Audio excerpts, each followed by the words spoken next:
இன்றைய இறைவார்த்தை.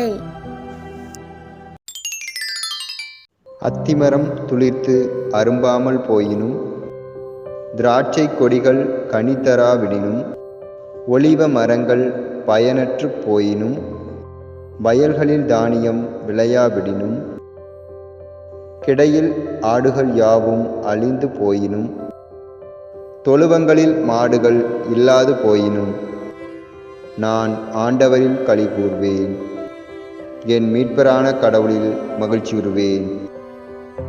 இறைவாக்கினர் அபகுக் புத்தகம் 3வது அதிகாரம் 17 முதல் 18 வரை உள்ள இறை திருவசனங்கள்.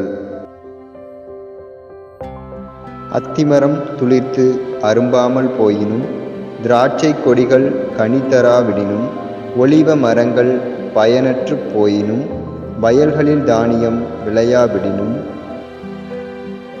கிடையில் ஆடுகள் யாவும் அழிந்து போயினும், தொழுவங்களில் மாடுகள் இல்லாது போயினும், நான் ஆண்டவரில் களி கூர்வேன், என் மீட்பரான கடவுளில் மகிழ்ச்சியுறுவேன்.